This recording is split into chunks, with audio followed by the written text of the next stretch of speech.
heart attack, and I'm about to put out a book of the Simba zines and the heart attack columns, and I'm going to be doing a selection of some of the writings that are in there. I'm going to read a little something from the introduction, and then I'm just going to start reading a few pieces. I started Simba in the spring of '92. It grew from a regular zine into a part of my identity. I became a writer over those first 3 years, and I know my life would have been very different without it. I changed from Vic Martin to Vique Simba, and I love Vique Simba. She's braver and more intense than Vic Martin. She puts it all out there, and she doesn't hide. Vic Martin tries to be Vic Simba in everyday life. Regarding the bravery part, sometimes she succeeds, sometimes she doesn't. It's a work in progress. I cut a lot of the crap out of the zines as I was putting the book together. Things I couldn't live with being read, things that made my skin crawl, things that were dull and boring, or I used the least dull and boring things. I tried to leave in as much as I could, and I didn't edit anything. I think you can see me grow as a writer and as a human being. Reading through, retyping, and then proofing all of this was obviously an immense undertaking. I'd wanted to do this for a decade.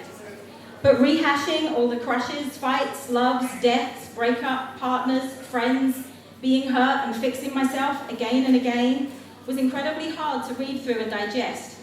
The intensity of the emotions brutal to relive. I'll read one piece and the way I felt will just come flooding back, and I'm right back there again. That's hard to deal with, let alone try and objectively think about whether it's good or not. Other times, whatever I felt really strongly about at that particular time means nothing to me now. I don't even remember who it's about, let alone where or when it was. It's a puzzle, one that's quite good fun to play, sometimes infuriating, but mostly reassuring that everything passes, that in 15 years, I won't remember what boy I'm pining over this month, hopefully. When you read the book, if you want to buy the book, if you want to skip over the terrible stuff at the beginning, feel free. I included some interviews for those that want to read them, but nothing's compulsory. You can pick up the book, read a page or two, and come back later. It's not a novel, it's a zine. It's a column smushed into a book. The columns read the craziest. They were always written 2 or 3 or 6 months apart, but when put back to back, it seems like I'm riding the most intense roller coaster of life events and emotions possible.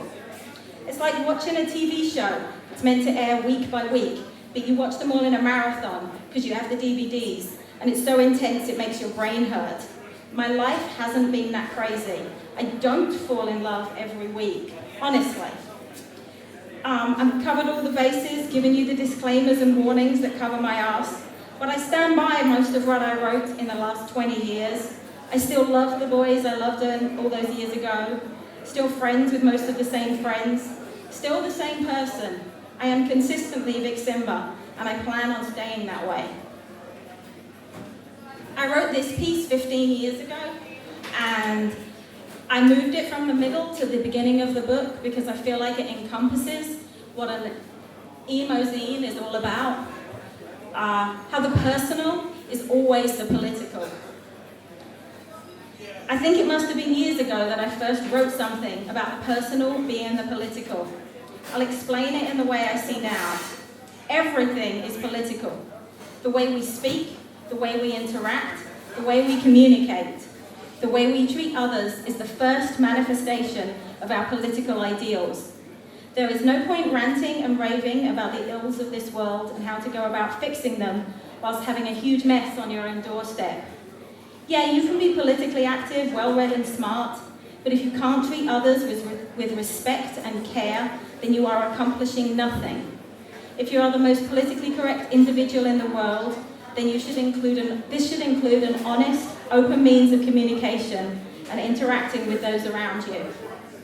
A lot of my writing may seem to be about love and friendship and communication and sex, just per se, but read between the lines, see what it means.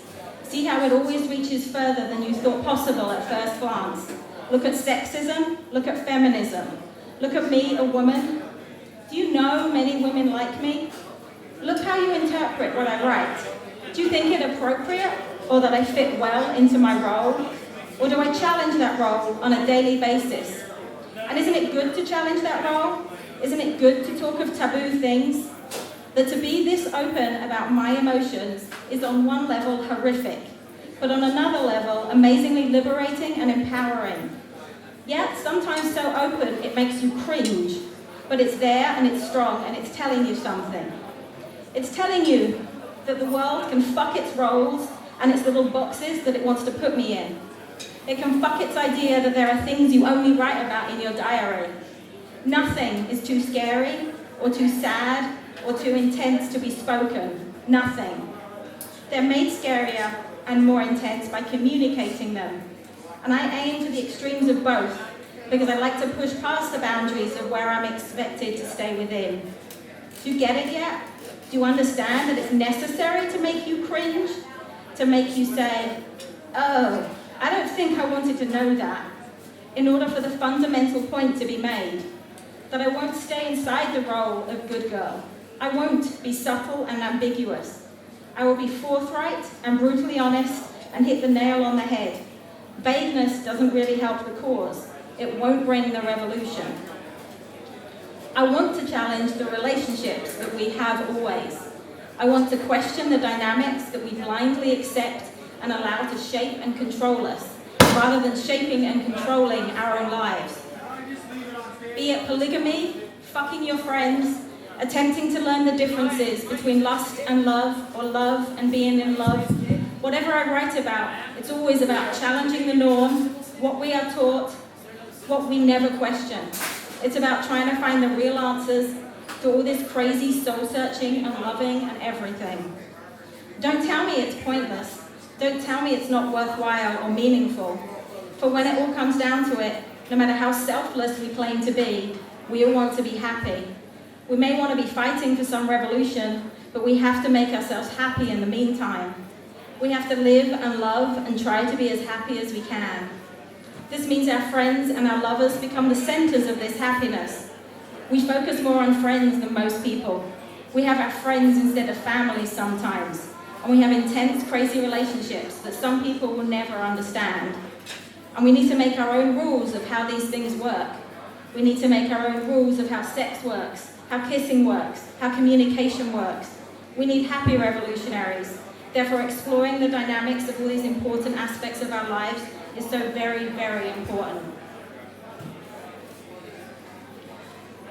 This is one of the quintessential emo pieces, emo with quotation marks, pieces that I'm kind of justifying in that piece about the personal being the political, about discussing openly, falling in love, emotions, sex, relationships. He loves me. A year has passed, and I hear those words, finally, from the man I love more than all others. It's funny because I used to be desperate to hear them, wanted to hear those words above all others. The time has passed, and my need has faded. Perhaps simply because I knew in my heart that he loved me. I didn't need it to be verbalized. Didn't need to hear them aloud. Actions speak louder than words. His eyes told me. His support told me. He told me in every way possible, except verbally. And now I have this too, and it's made me cry. I recently had a fling with a boy who told me that he loved me all the time. Told me how important I was all the time, and paid me compliments continually. As soon as things got tough, he bailed on me, pulled out that "you're too intense" line I've heard a million times. I roll my eyes and yawn. Boring. Can't people find a new excuse? That one's just so passé. I've been hearing it for a decade, and I never want to hear it again. I talked it over this weekend with the one who understands, with the one that takes none of my bullshit, with the one that helps me get to the source, understand it, and come up with a new plan of action, who decided I should just laugh in the future, laugh at those who tell me that they can't handle my intensity. They aren't meant to be close to me if they don't embrace who I am. This is who I am. But it's those that tell you how much they love you all the time and shower you with compliments and assure you of their commitment to the friendship and its importance that normally end up being the worst friends in the world. Those that take years to tell you of their love are usually the most loyal and wonderful friends. The old age idiom of actions speak louder than words is never more truthful than when referring to love. Don't tell me that you love me. Treat me like you love me. Don't tell me how much you respect and admire me. Treat me in a respectful, considerate way. Don't tell me how much you love my honesty and that you're a terrible liar and that you value honesty above all else. That's a red flag in my book. Just look me in the eye and don't lie. Action, not talk. Action.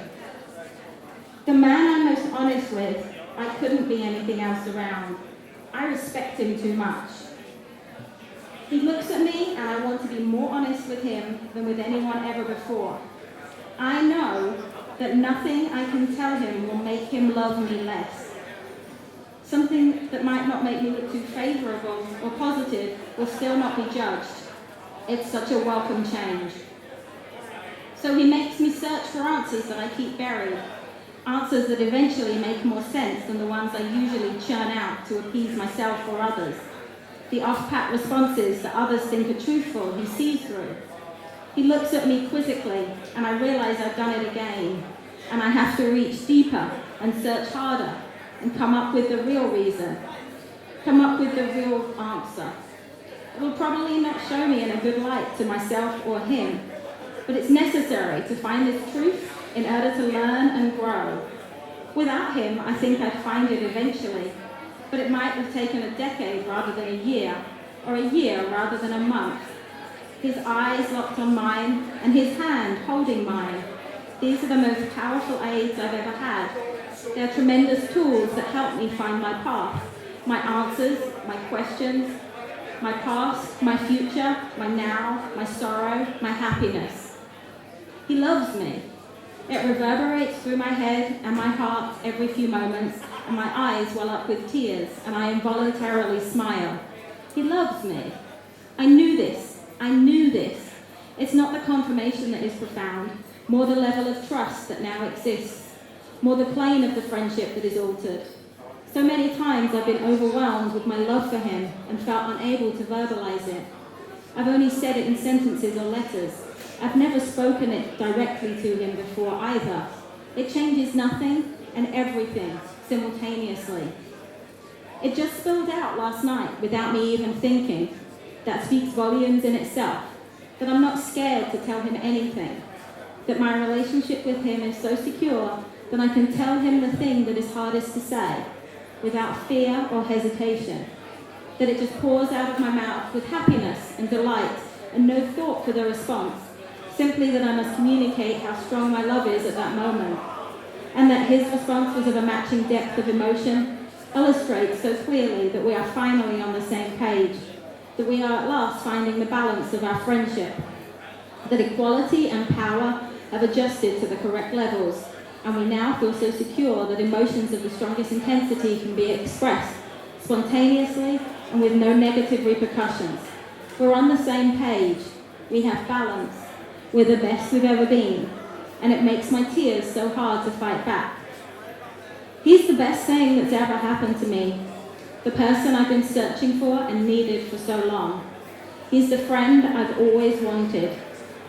I've come the closest possible, but they were just a poor man's version. This is the real thing. This is the person I'm meant to have in my life that filled his role of confidant, that is the voice of reason and support and answers and questions and balance. Hopefully it's rewarding to him for different or similar reasons. We match each other's intensity step for step. It's powerful and rewarding on so many levels. But just this facet alone is what makes everything so important. He will never, ever tell me I'm too intense. Never. And I love him more than I can express for this alone. I am blessed. I've always known this. Despite the hard times I've been through, I am someone who is destined for great happiness, who finds it a good proportion of the time, who suffers intense loss and sadness in order to be able to grow and change and get to the next place where another wave of bliss is waiting for me.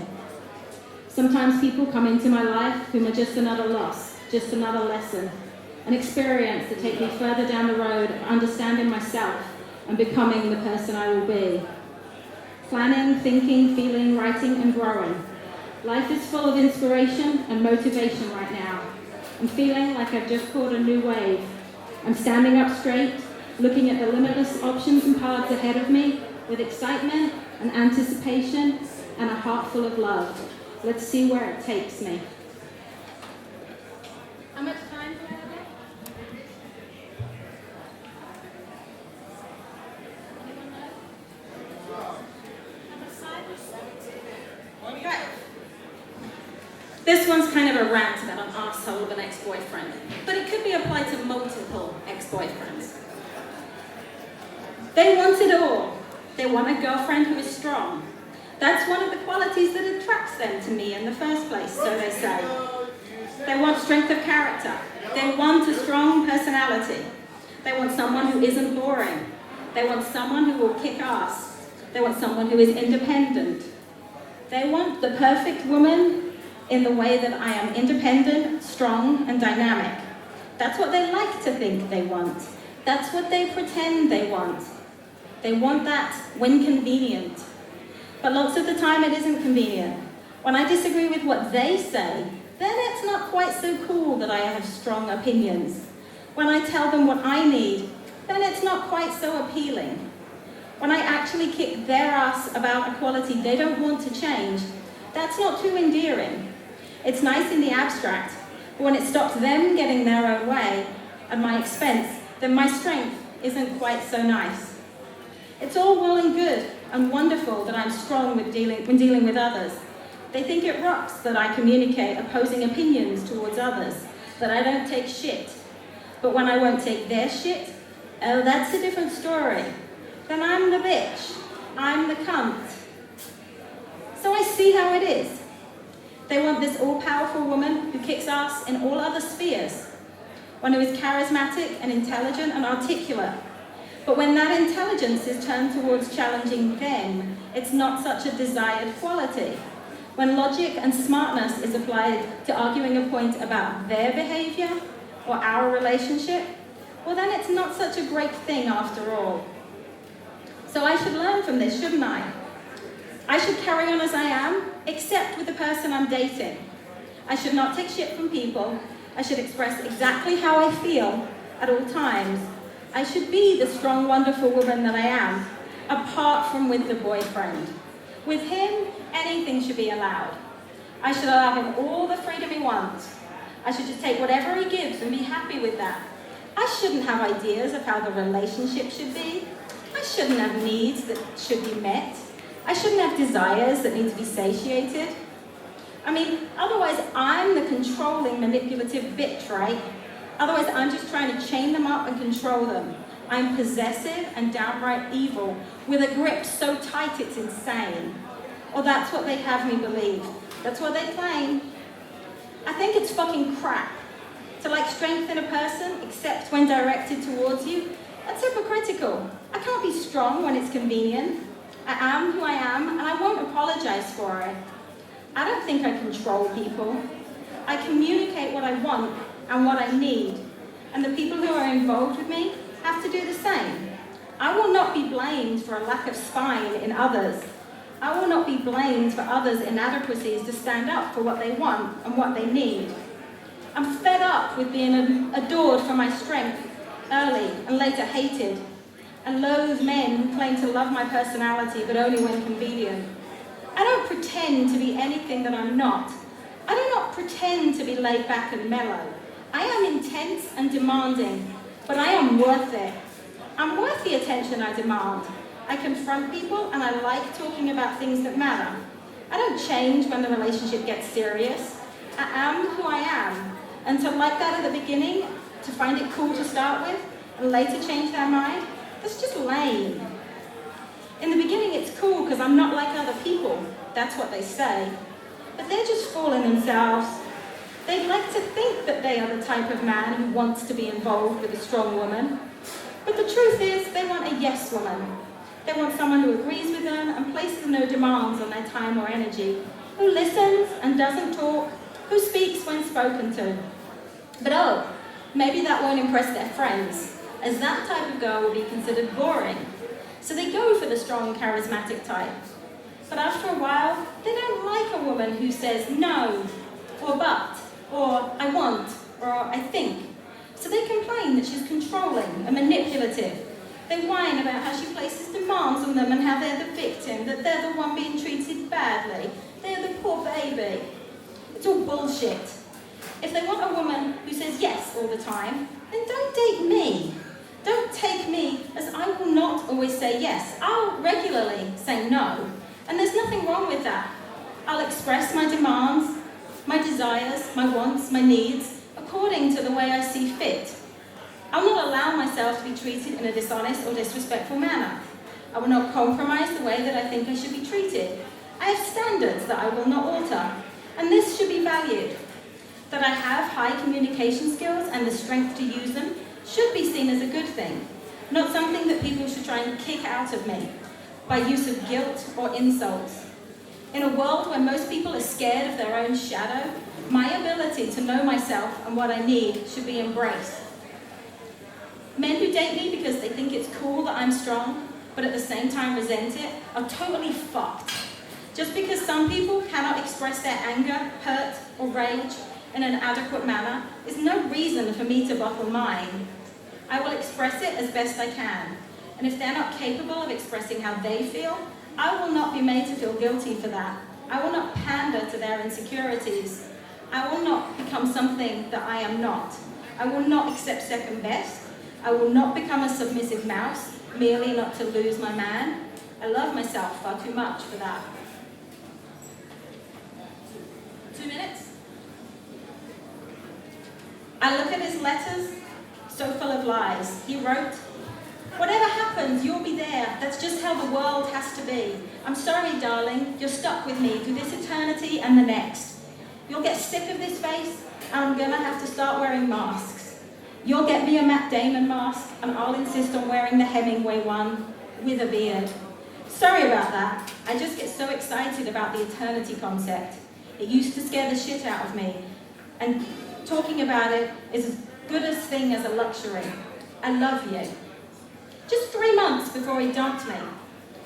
He dumped me telling me, "I'm not in love with you anymore. I haven't been for 6 months. I've been going through the motions."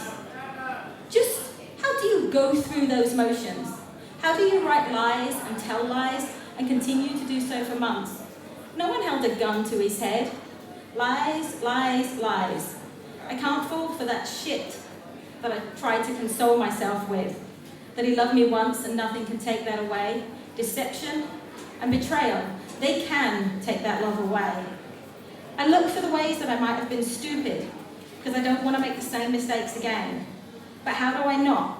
Because to be in love means to have blinkers on. If I don't, then how do I look past all the things I don't like? How do I not become obsessed with perfection? I have to have blinkers on. They say something cheesy or stupid or mean. I have to look past that. I can't stop loving them. That would be ridiculous. I'm meant to be showing unconditional love. Just because they aren't smart or nice all the time doesn't mean I should leave them. Everyone has bad moods, right? I'm probably sometimes cheesy or stupid or mean, and that doesn't mean I shouldn't be loved. But how to achieve loving them without conditions, and yet to be able to see that they are downright mean, or downright stupid, or just plain cheesy. I don't know how to do that. I don't know. Furthermore, why is it that I always end up with the mean ones? That's it.